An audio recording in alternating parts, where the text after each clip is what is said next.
Y vamos a ver hoy la parte más teórica de los pasivos financieros. No entraremos en la parte práctica, que la dejaremos para la próxima videoconferencia en la que hablaremos de préstamos, empréstitos, etcétera.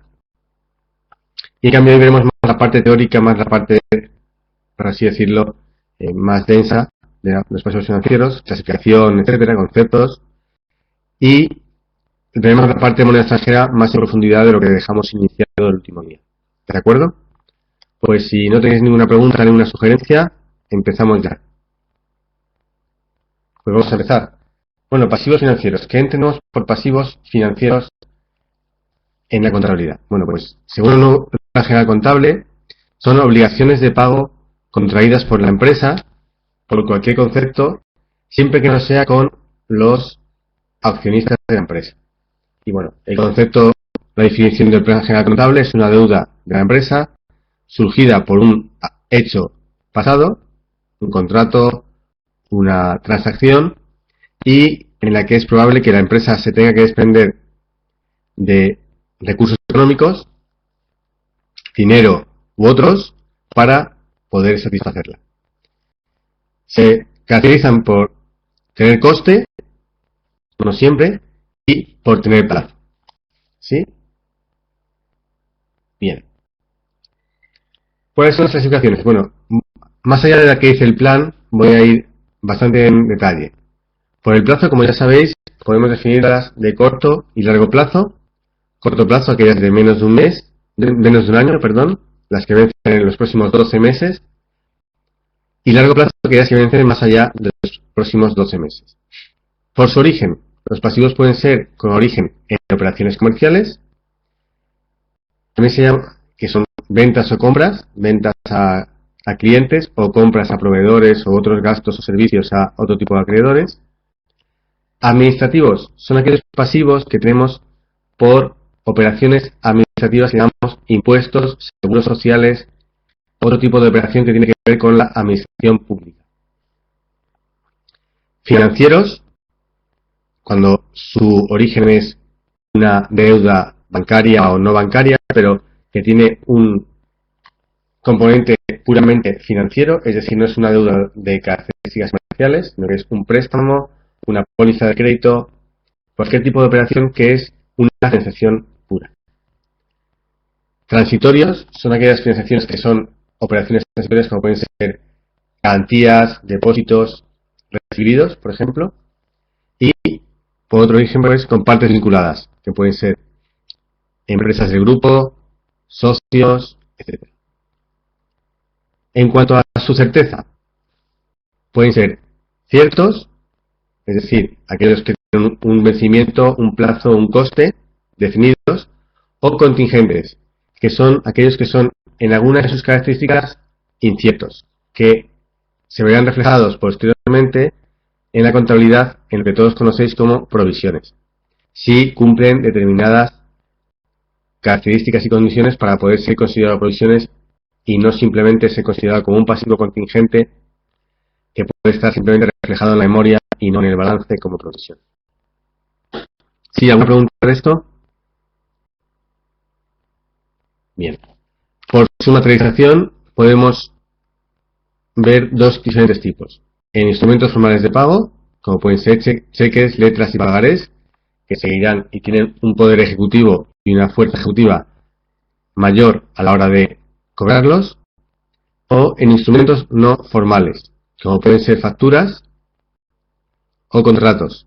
Es decir, no hay un documento explícito de pago en este caso. Es un contrato sobre el que se apoya un pago por otro medio diferente, como puede ser transferencia, efectivo, etc. Por su coste, que puede ser explícito, implícito o sin coste. Explícito, como sabéis, es el que está reflejado en un contrato, como el X% anual o X% trimestral, etcétera. Es decir, tenemos un coste definido en porcentaje por cada plazo de tiempo para el importe que tengamos dispuesto de esa financiación. En cambio, implícito, como ya sabéis, es aquel que no está claramente escrito en el contrato, pero que viene implícito por las características de la operación. Por ejemplo, ya hemos visto alguna vez que los empréstitos o los bonos y obligaciones, ya habéis ido viendo, que pueden estar emitidos al descuento. O, por ejemplo, las letras o los pagarés. Los emites al descuento y luego al vencimiento pagas su nominal total. Bien, no hay un tipo de interés contractual ahí, pero el interés, el coste, va a venir por esa diferencia entre el precio de compra, o el precio de emisión, y el precio de reembolso. Imaginaos que una letra del Tesoro se emite al 98,5% y se devuelve el 100%. Pues dependiendo del plazo, es el 1,5% de diferencia, podría ser un 1,5% simplemente, o puede ser un importe mayor, medido sobre el importe que pagamos.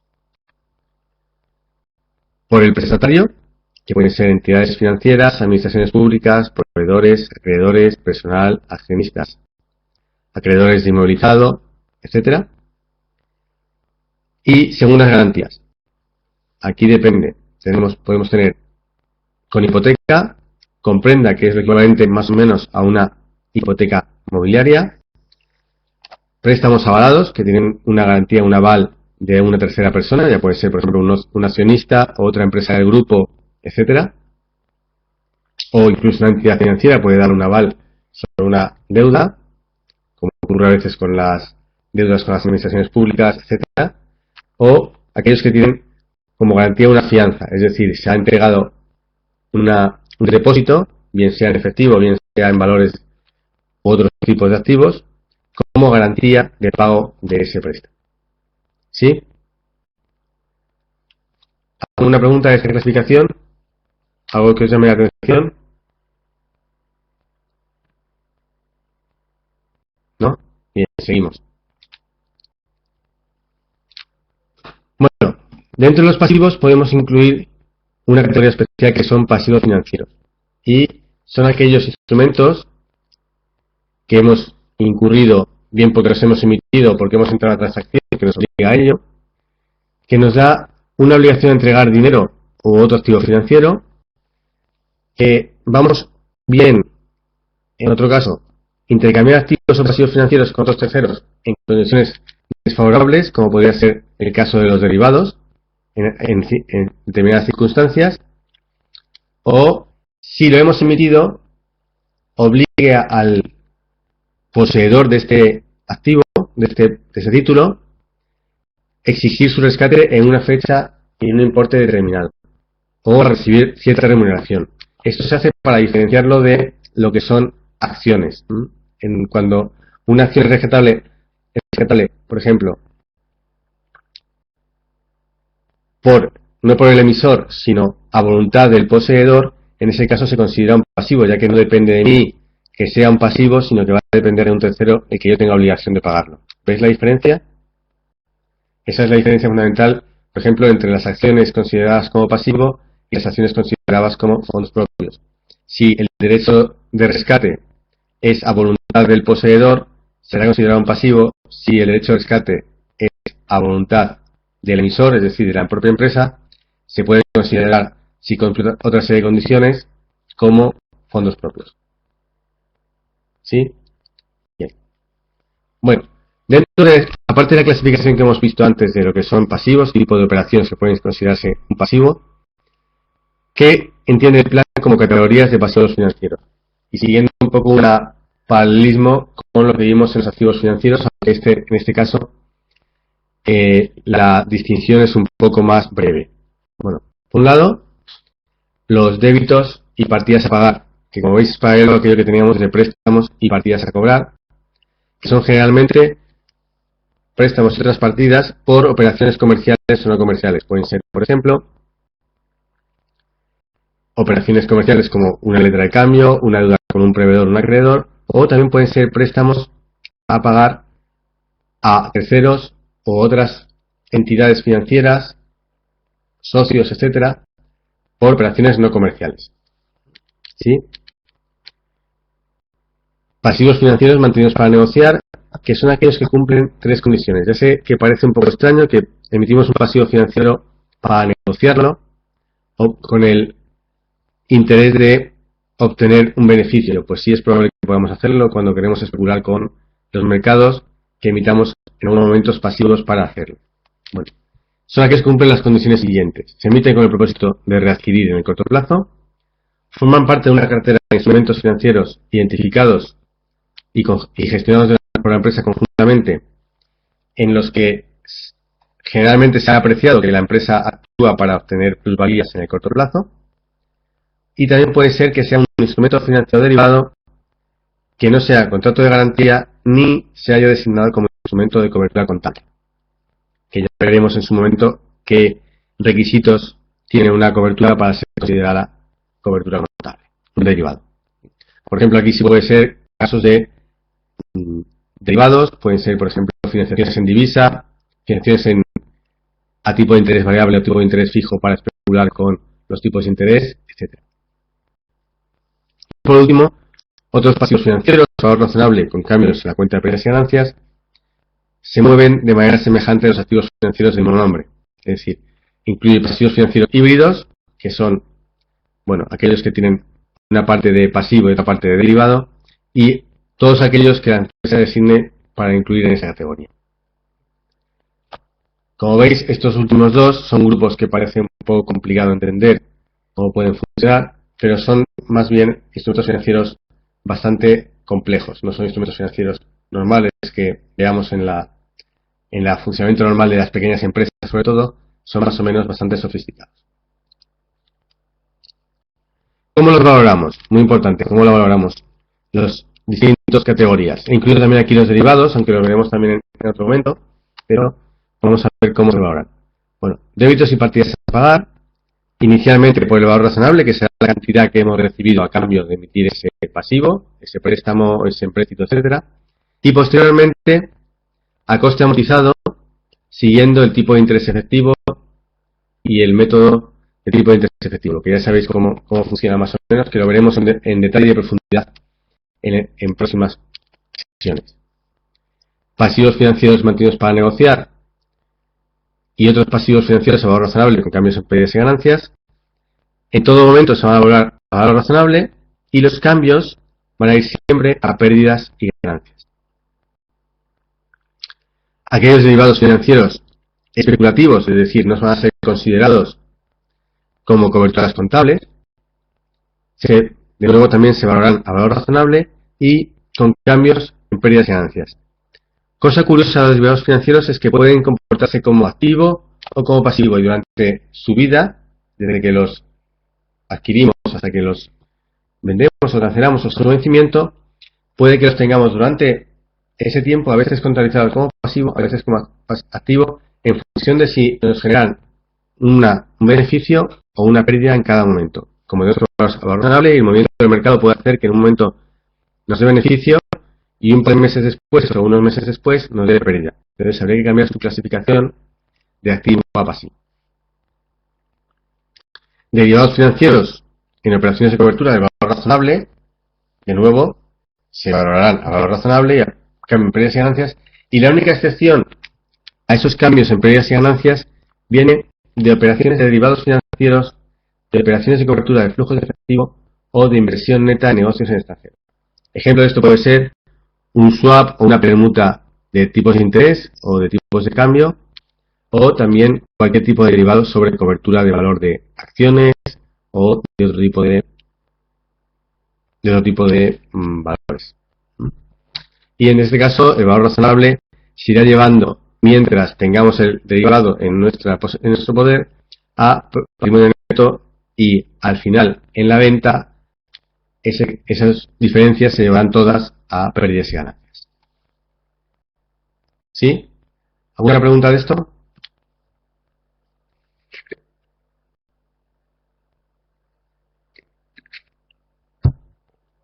¿No tenéis preguntas?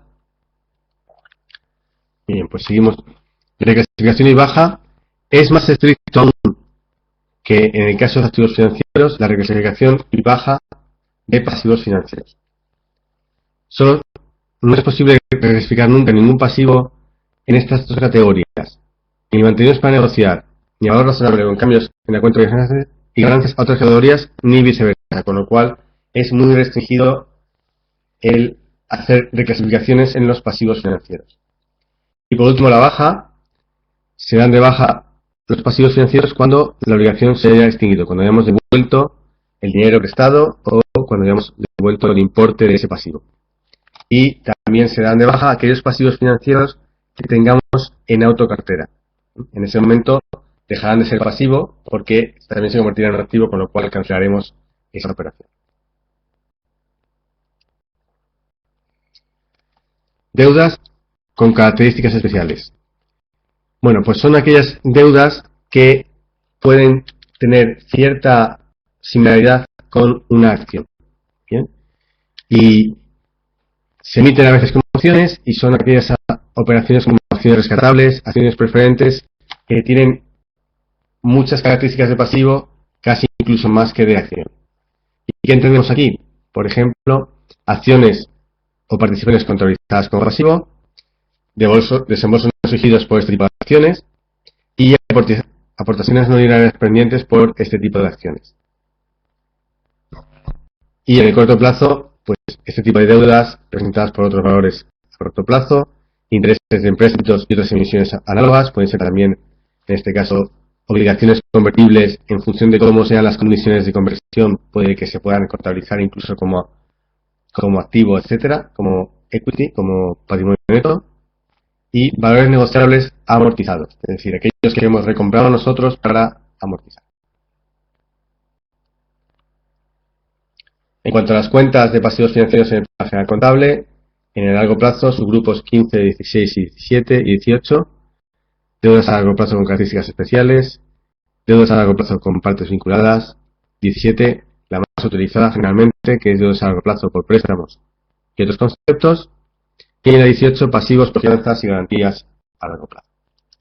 Y en cuanto a corto plazo, en el subgrupo 50 tenemos empréstitos y otras emisiones, 51, deudas a corto plazo con partes vinculadas, la 52, que de nuevo es generalmente la más utilizada, por préstamos recibidos, pólizas de crédito y los conceptos semejantes, 56, fianzas y depósitos constituidos y recibidos a corto plazo, y 58, activos no corrientes mantenidos para la venta y activos pasivos asociados.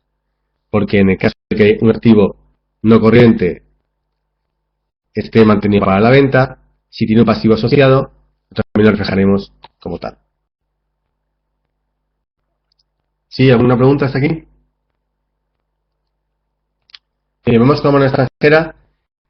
Que entendemos por moneda extranjera cualquier diferencia, cualquier otra moneda distinta del euro. En este momento, del euro. Ya veremos más adelante lo que ocurre. Hay que diferenciar el tratamiento de moneda extranjera en cuanto a partidas monetarias y a partidas no monetarias. Partidas monetarias son aquellas que incluyen activos y pasivos financieros, cuentas corrientes, efectivo, etcétera. Y partidas monetarias, generalmente, inmovilizado material, inversiones inmobiliarias, inmovilizados intangibles, existencias, etcétera. Es decir, diferencian por lo que es financieros de no financieros.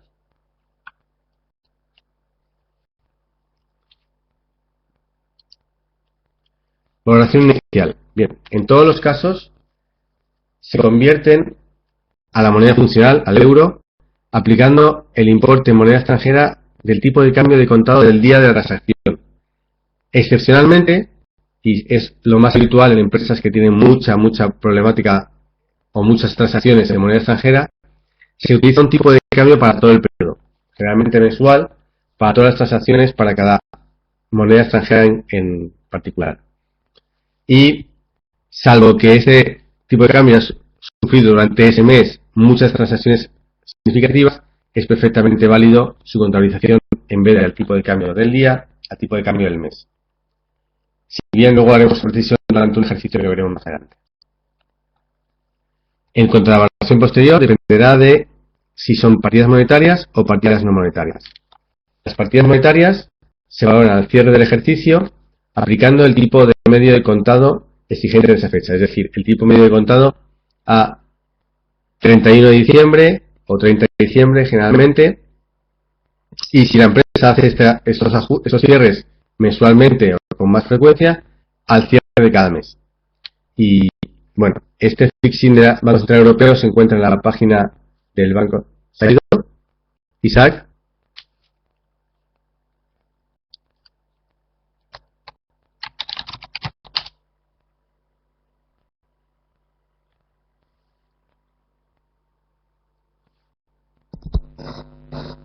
Vale, perfecto. Bueno, pues lo que decía, las partidas monetarias a cierre del ejercicio se valoran aplicando el tipo de medio contado del Banco Central Europeo, que os voy a poner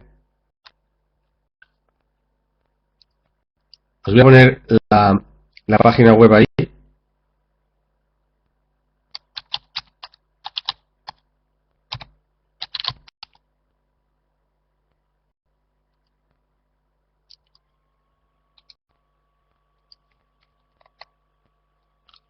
Aquí tenéis, os pongo el link en el chat de la página web donde están los tipos de cambio. No sé si os he puesto uno directamente. Bueno, creo que es el dólar. Pero bueno, ahí tenéis todos los tipos de cambio de todos los divisas, diario, históricos. Podéis ver gráficos con la evolución. Y la verdad es que la página ha mejorado mucho en los últimos años.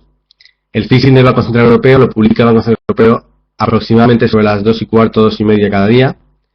Y lo hace como a través de un panel de los bancos a los que les solicita a qué precio están ellos en ese momento comprando o vendiendo divisa, y en función de eso es como publica ese fixing, que es el tipo de cambio oficial a efectos tanto legales, fiscales, contables, etcétera. No será el mismo al que el banco nos cobre o nos pague la divisa, porque eso dependerá del momento del día. Ya sabéis que el mercado de divisas es muy volátil y se mueve mucho a lo largo del día, y también de los spreads o diferenciales que el banco se quede, porque algo tiene que cobrar. Y las diferencias de cambio que se vayan produciendo en las partidas monetarias se van reconociendo. Sí, Lorena, no es el mismo. Evidentemente no es el mismo, porque el banco siempre tiene un diferencial. Generalmente, tened en cuenta que en los bancos se suelen quedar un diferencial que oscila, depende de las condiciones que tengas pactadas, entre un 1 por 1000 hasta, una operación también, hasta un 3%. Entre un 1 por 1000 y un 3%, dependiendo de las condiciones que tengas pactadas, de la operación que sea, etcétera. Así como ocurre también, por ejemplo, como al sacar dinero de un cajero o al pagar con una tarjeta de crédito. El tipo de cambio que te aplica el banco no es exactamente sino que habrá su margen que ellos se quedan. Y este es el que se usa para como referencia a efectos contables, legales, etcétera. Y las diferencias de cambio pues se van reconociendo en la cuenta de pérdidas y ganancias del ejercicio. ¿Sí?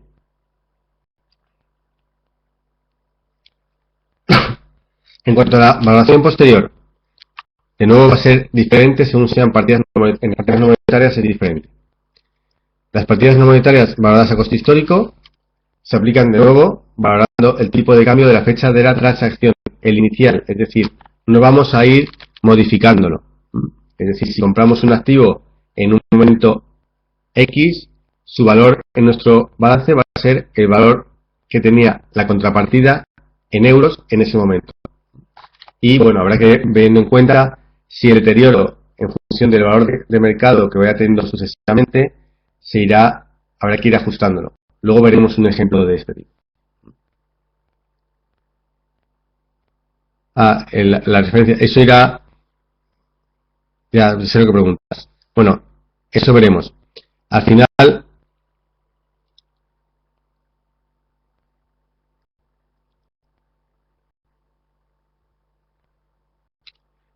esa diferencia irá, inicialmente contabilizarás un importe en dólares que tendrá que ver con el tipo de cambio del día de la factura, de la fecha de la factura, ¿sí? Y luego en el momento del pago, si pagas con una cuenta en euros, aplicarás el tipo de cambio que te aplique el banco. No hace falta que apliques el del tipo de banco del Banco Central Europeo. Aplicarás el tipo de cambio que te aplique el banco, contabilizarás contra eso, y la diferencia vendrá por el tipo de cambio del día de la factura, por el legal, contra ese tipo de cambio que el banco te ha aplicado en el pago. Diferencias de cambio, generalmente. Diferencias de cambio. Yo llevaría todo diferencias de cambio. Negativas o positivas. ¿Qué ocurre? Cuando pagamos desde una cuenta en moneda extranjera, Claro, no hay ningún tipo de cambio que nos aplique el banco, es decir, pagamos de esa moneda, con lo cual aquí los únicos tipos de cambio que cuentan son los contables. El bancario no nos importa, nos va a contar el contable, es decir, si usamos tipo de cambio mensual o diario, pero no va a tener en cuenta nada el banco porque el banco nos va a poner en nuestra moneda cuenta en divisas, ya sea dólares, francos suizos, libra esterlina, etcétera. Con lo cual ahí no va a haber una transacción de conversión de euros de dólares a euros como habría en una cuenta si nos abonan todo en una cuenta en euros. Por lo cual, si una empresa tiene muchas operaciones en moneda extranjera o un número razonable de operaciones en moneda extranjera, es conveniente abrirse cuentas en divisa porque se ahorra mucho dinero en las diferencias de cambio. Sí, la diferencia siempre la haces en diferencias de cambio, sí.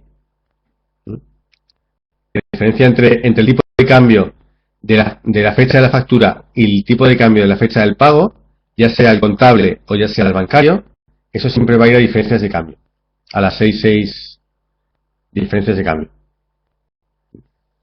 positivas o negativas. Bueno, como decía, en las partidas no monetarias valoradas a coste histórico, el tipo de cambio va a ser siempre inicial y si en caso de calcular deterioro, se tiene que calcular en función del tipo de cambio del momento. Luego veremos un ejemplo que lo veréis más fácilmente. Y por último, partidas monetarias valoradas a valor razonable, aunque no es muy frecuente en la parte de partidas no monetarias, como ya sabéis, se aplican el tipo de cambio a la fecha de determinación del valor razonable cada vez y las diferencias irán a pérdidas y ganancias o patrimonio neto según corresponda. En este caso, en partidas no monetarias hay muy poquitas cosas y es casi excepcional. Bueno, vamos a hacer unos cuantos ejemplos para practicar esto. Y el primero es un caso práctico 1, llamado de valoración de moneda extranjera. Entonces, vamos a ver una empresa de aviación recibe una factura de $100.000 por consumo de combustible el día 20 de octubre de 2015. Como he visto, hace muy poquito. Y la factura fue pagada el día 20 de noviembre de 2015. Los tipos de cambio han sido el día 20 de octubre 1,1373 EURUSD, es decir, dólares por cada euro, y el 20 de noviembre 1,0688. Os he puesto estos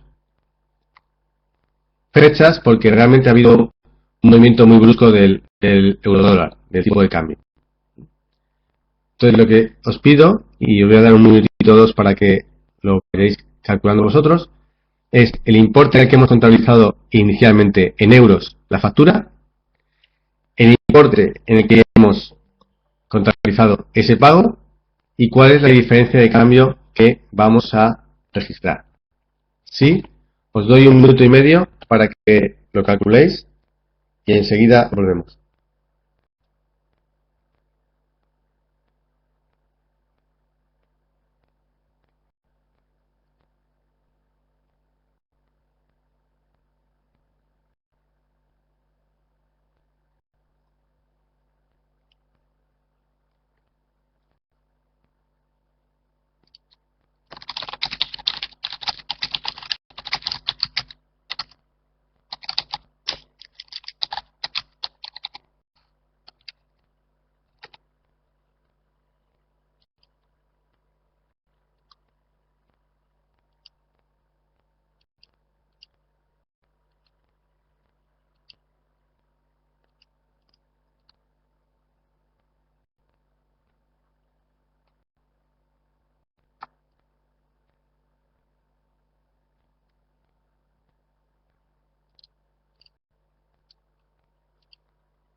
Vamos a verlo.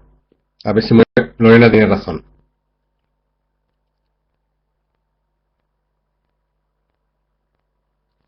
Vamos allá.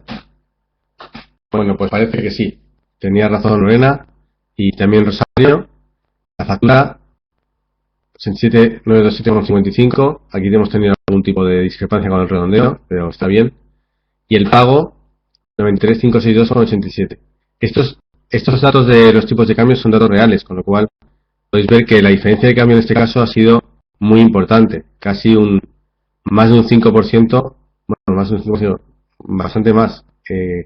Casi un 7% sobre el importe inicial al que contabilizamos la factura. Con lo cual puede ser bastante importante estos importes. Como os contaba antes, el plan también nos permite hacer los cómputos, en vez de sobre el tipo de cambio diario, sobre el tipo de cambio medio mensual.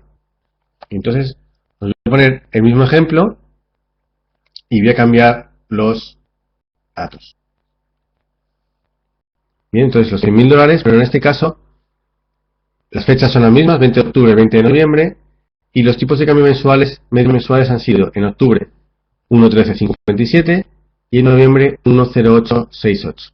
Bueno, nos piden que calculemos el importe de la factura, del pago y la diferencia de cambio. Os doy de nuevo otro minutito para calcularlo.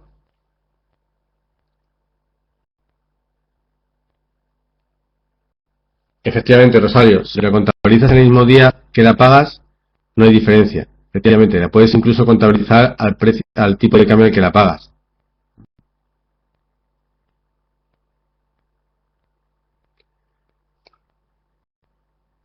Lo mismo ocurriría, bueno, ahora os lo explico, vamos a acabar esto y os lo explico.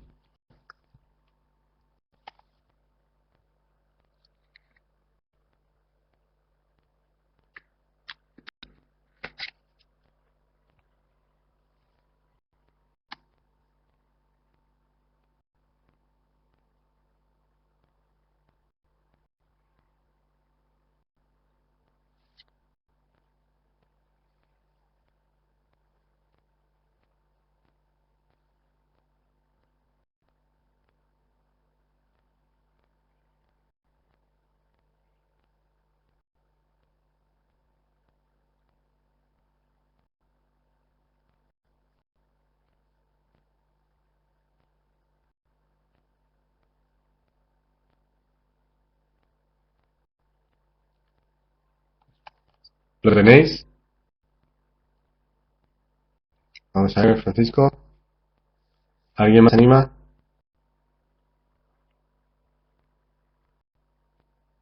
Pues vamos a ver. Bien, vamos a ver. Pues efectivamente, la factura 88.051,42, el pago 92.013,25 y la diferencia de cambio 3.961,83. Negativa de nuevo, porque también los tipos de cambio han cambiado a nuestro favor. Estos dos tipos de cambio sí que son más inventados por mí, ¿vale? No son tan reales.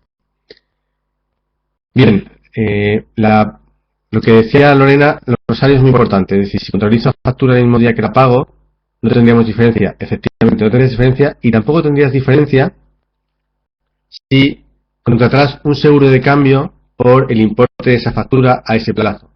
Porque en ese momento tú puedes contabilizar la factura al importe del seguro de cambio que has hecho, o contrato forward a plazo de divisas, y no hacía falta que contabilizaras a tipo de cambio del día. Esa es una excepción a la norma y es cuando se realiza una cobertura contable que afecta a una partida en concreto, esa partida se puede contabilizar directamente al tipo de cambio de la cobertura. Y si es un tipo de cambio fijo, como puede ser un seguro de cambio o un contrato a plazo, simplemente lo reflejamos a ese tipo de cambio y nos olvidamos de contabilizar tipo de cambio del día, tipo de cambio del mes, etc. Simplemente contabilizamos el tipo de cambio de la cobertura contable que hemos designado. ¿Sí? ¿Lo entendéis? ¿Qué ocurre? Si contabilizamos si pagamos desde una cuenta en euros, solo podemos contabilizar el pago con el tipo de cambio real que nos aplique el banco. No podemos utilizar tipo de cambio mensual. ¿Mm? Tenemos que aplicar el tipo de cambio efectivo, pues si no, va a haber siempre una diferencia. En cambio, si pagamos por cuentas en divisa, no tendremos problema. Podemos utilizar siempre tipo de cambio mensual, que es bastante útil. Muchas empresas lo que hacen es que el tipo de cambio mensual que usan para un mes es el de cierre del anterior. Es decir, el tipo de cambio del fixing del día 30 al 31 del mes de noviembre será el tipo de cambio que utilicen para todos los gastos, cobros y pagos del mes de diciembre, y el día 31 de diciembre se actualizará todo. De hecho, hay algunos software de contabilidad que esta parte de actualizar la divisa lo hacen automáticamente de una manera muy sencilla. Simplemente le cambias el tipo de cambio del mes y lo hace automáticamente y genera las diferencias de cambio positivas y negativas automáticamente.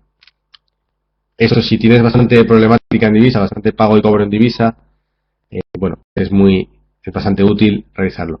No todas las aplicaciones lo permiten. Sí, pero lo que pasa que también, Francisco, es verdad que son muy útiles en mercados cambiantes y actualmente lo son.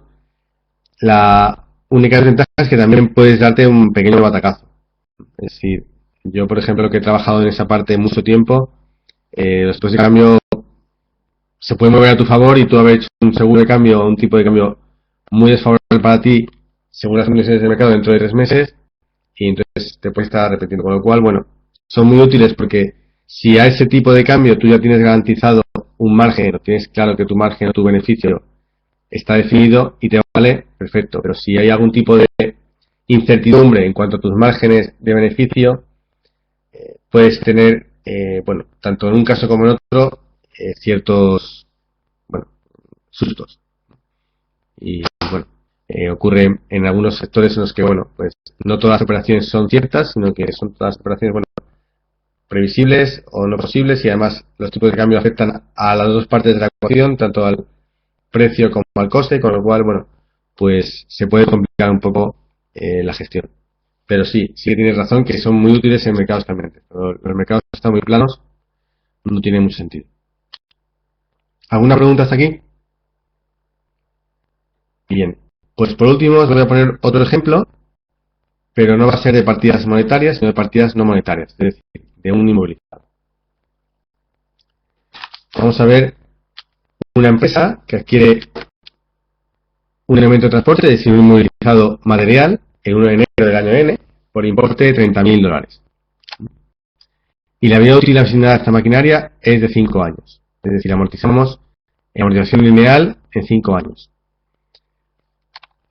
Al cierre del ejercicio, el valor de mercado de la máquina, el valor recuperable, el importe recuperable de la máquina, según valor razonable menos costes de venta, es de $22.000 y según su valor de uso es de $20.000.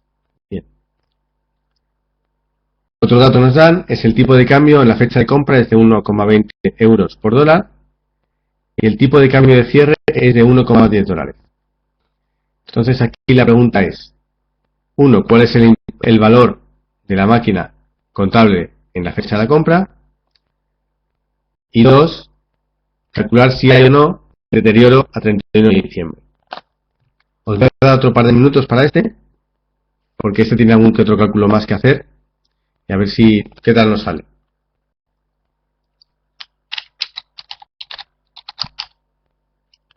Unos minutitos para calcular si hay deterioro, el coste, etcétera, etcétera.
¿Cómo vamos? ¿Lo tenemos ya?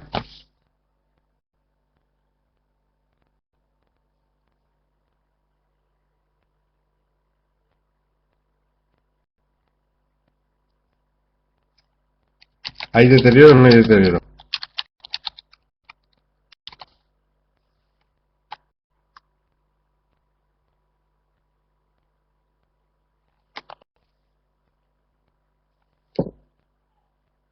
Bien, ¿cuál aplicamos entonces, Francisco? ¿Según valor recuperable o según valor en uso? El importe recuperable es un valor razonable menos costes de venta, o sea, valor neto realizable, o según valor en uso. ¿Cuál correspondería?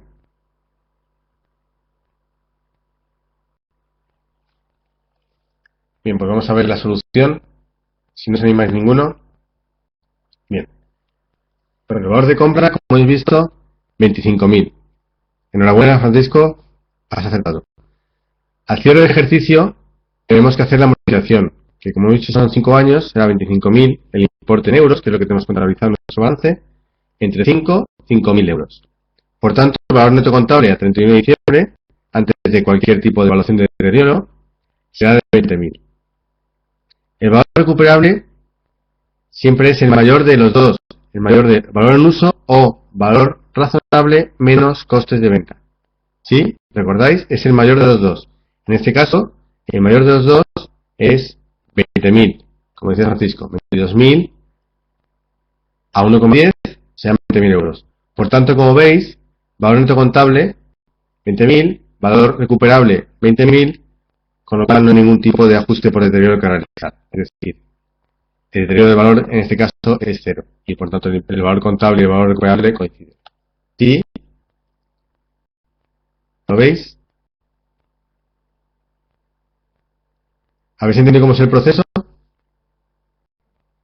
Es decir, calculamos la amortización, calculamos el valor recuperable, lo traducimos a euros al nuevo tipo de cambio, no al tipo de cambio original, y aquí es donde comparamos valor contable con valor recuperable.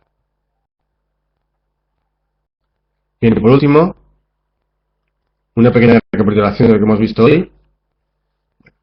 Los pasivos, como hemos visto, importante, valoración inicial y posterior. Hemos visto que según las categorías que tengamos es diferente si es coste amortizado, valor razonable, etcétera. Las diferentes clasificaciones que hemos visto de los pasivos financieros. Por un lado, las categorías contables, débitos y partidas a pagar, a valor razonable con pérdidas y ganancias, con cambios en pérdidas y ganancias o mantenidos para negociar. A tener en cuenta también a efectos contables los plazos, costes explícitos y explícitos y bueno, luego otra serie de factores como son prestatario, origen, etcétera. Y por último, lo referente a moneda extranjera, lo más importante es tener en cuenta la valoración inicial y la valoración posterior en función del tipo de instrumento que sea, o partidas monetarias o partidas no monetarias, que es lo que más nos afecta. Y eso era todo lo que tenía para contaros por hoy. Si tenéis alguna pregunta.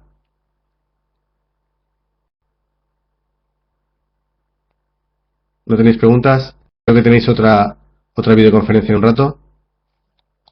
Así que no os voy a entretener mucho más para que podáis prepararos para la siguiente. Espero que os haya resultado interesante y nos vamos viendo en las tutorías y en las próximas. Creo que la semana que viene no tenemos videoconferencia y tenemos dentro de 2. Así que bueno, muchas gracias a todos por vuestro tiempo, vuestra atención y nos vemos en la próxima. Muy buenas noches.